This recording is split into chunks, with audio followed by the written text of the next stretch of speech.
Hi, I'm Bob.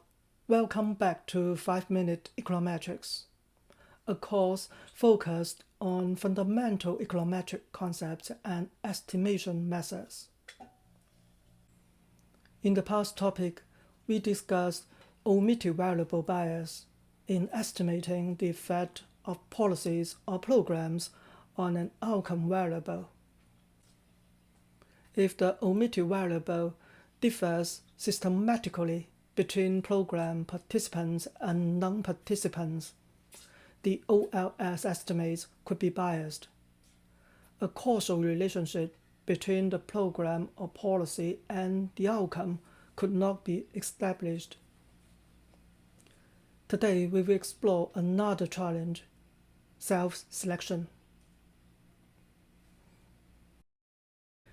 The decision to participate in a program is often not random, but influenced by various factors that can also affect the outcome variable. In other words, the unobserved factors in the error term may differ between those who participate in the program and those who do not. In mathematical terms, the expected value of the error term mu depends on the choice to participate.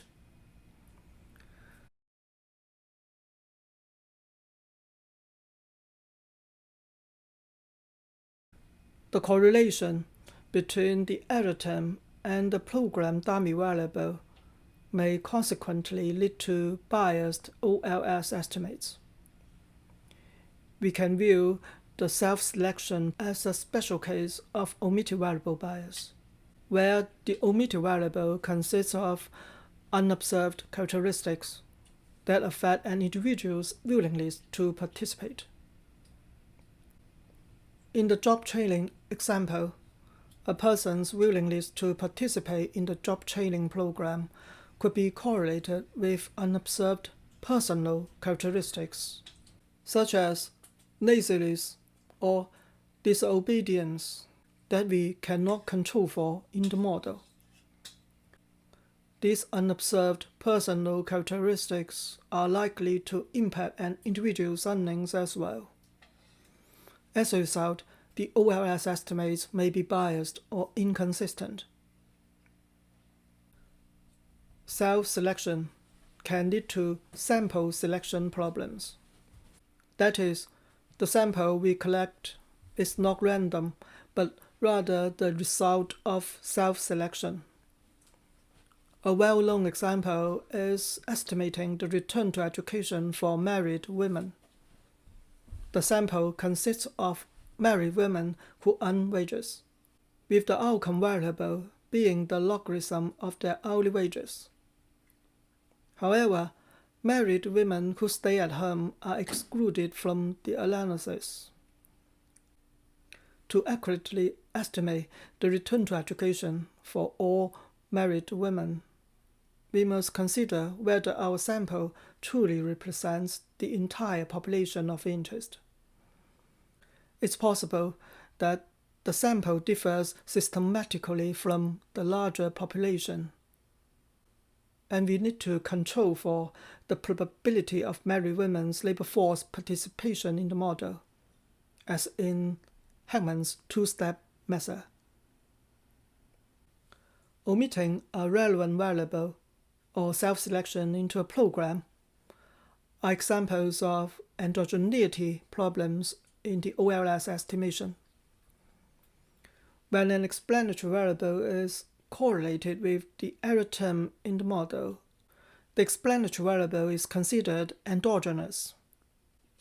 This correlation leads to endogeneity issues, resulting in biased OLS estimates. For more information on the causes and remedies for endogeneity, please refer to topic 19 in this course. Over the past 2 days, we have discussed some challenges in estimating the causal effects of policies or programs on an outcome variable. An ideal scenario for evaluating a policy or program is the randomized experiment in which there is no systematic difference in the relevant factors between the treated group and the control group. However, real-life situations rarely provide such opportunities.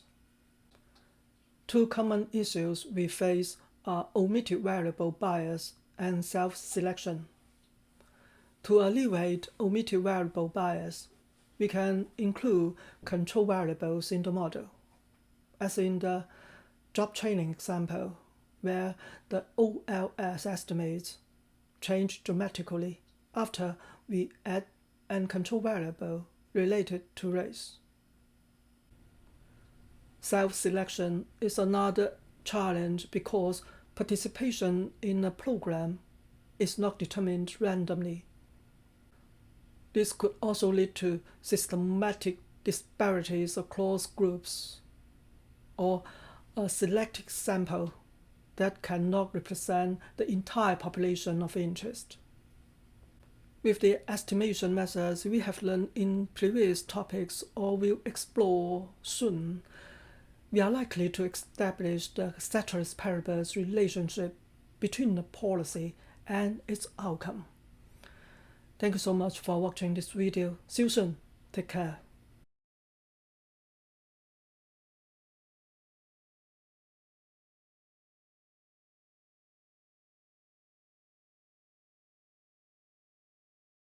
Thank you for watching this video and subscribing to my YouTube channel. See you next time.